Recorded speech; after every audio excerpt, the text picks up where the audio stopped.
আসসালামু আলাইকুম ওয়া রাহমাতুল্লাহি ওয়া বারাকাতুহু। কুরবানির সম্পর্কে কয়েকটি আয়াত এবং হাদিস নিয়ে সংক্ষিপ্তভাবে কিছু কথা বলবো ইনশাআল্লাহ। তো আল্লাহ রাব্বুল আলামিন সূরাতুল হজের 34 নং আয়াতে বলেন, ওয়ালিকুল্লি উম্মাতিন জাআলনা মানসাকাল লিয়াযকুরু ইসমাল্লাহ আলা মা রাযাকাহুম মিন বাহিমাতিল আনআম।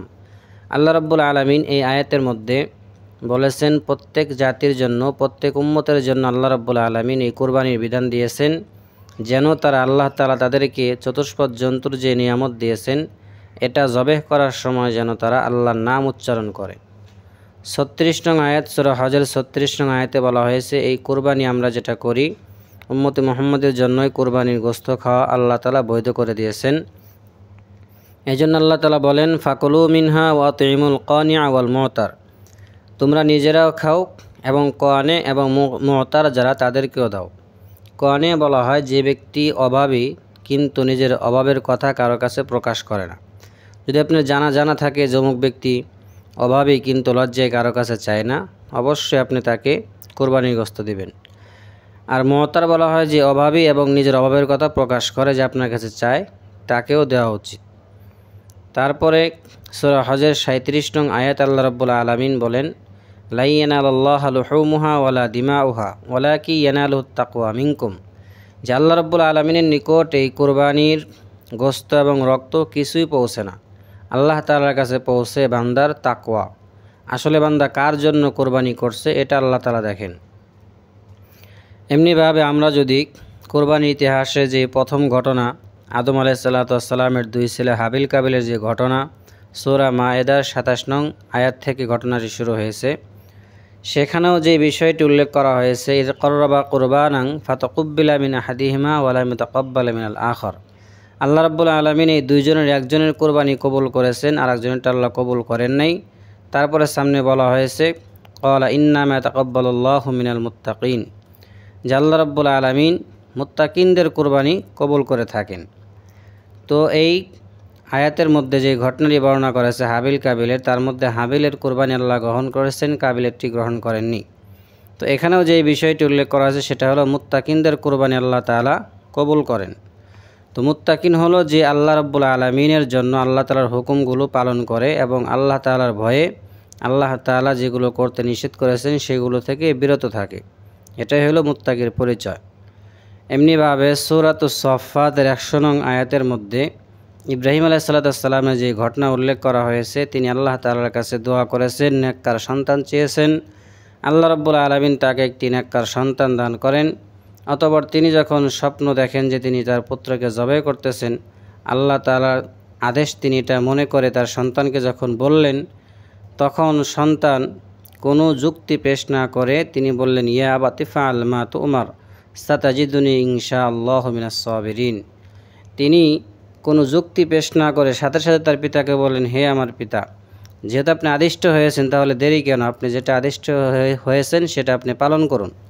তো এখানে লক্ষণীয় বিষয় হলো, ইসমাইল আলাইহিসসালাম তিনি তার পিতার কথার পরে কোনো যুক্তি দেননি যে আপনি যে স্বপ্ন দেখেছেন এটা আসলে বাস্তব কিনা, এরকম কিছুই বলেননি। বরং তিনিও বুঝতে পেরেছেন যেহেতু আল্লাহর নির্দেশ, তাহলে এখানে আমার কোনো কিছুই বলার নেই। এই জন্য আমাদের মূল বিষয় এখানে বুঝতে হবে যে আল্লাহ তাআলার যেটা হুকুম সেটা যদি আমার কষ্টও হয়, আমার জীবন যদি চলেও যায়, তবু আমার আল্লাহর হুকুম অবশ্যই পালন করতে হবে।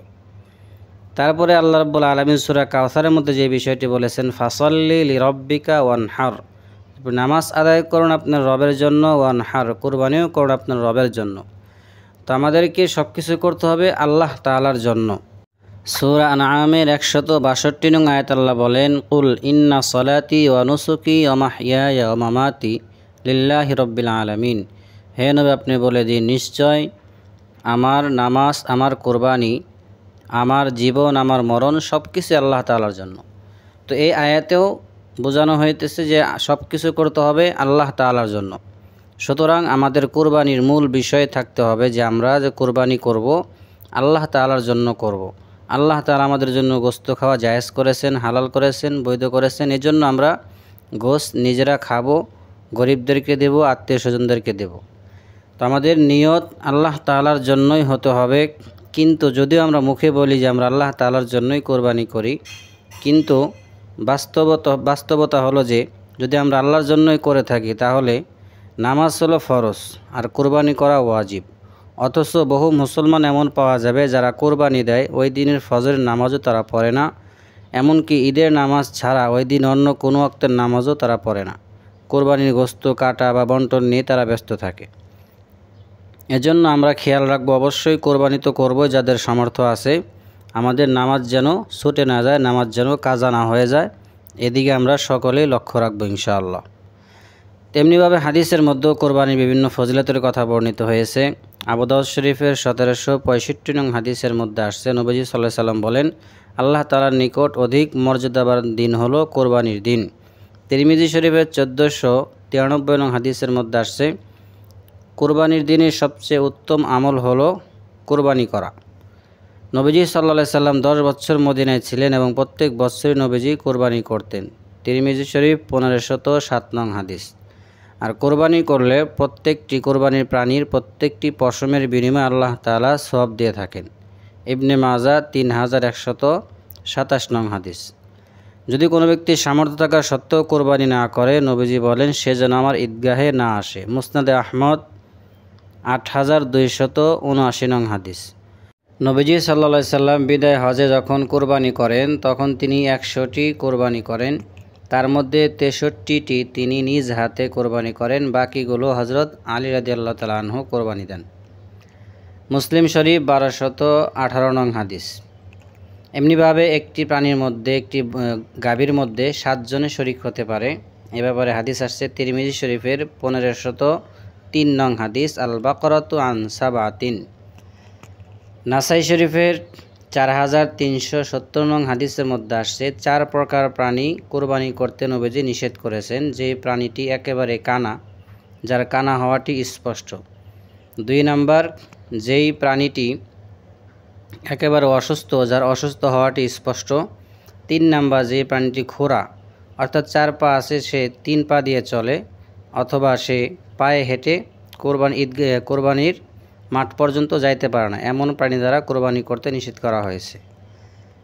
4 নাম্বার, যেই প্রাণীর হাড়ের মধ্যে মজ্জা শুকিয়ে গেছে, এতটাই দুর্বল হয়ে গেছে, এমন প্রাণী দ্বারাও কোরবানি করতে নিষেধ করা হয়েছে। এমনিভাবে যে প্রাণীর লেজ অধিকাংশই কাটা, কান অধিকাংশই কাটা, এমন প্রাণী দ্বারাও কোরবানি করতে নিষেধ করা হয়েছে।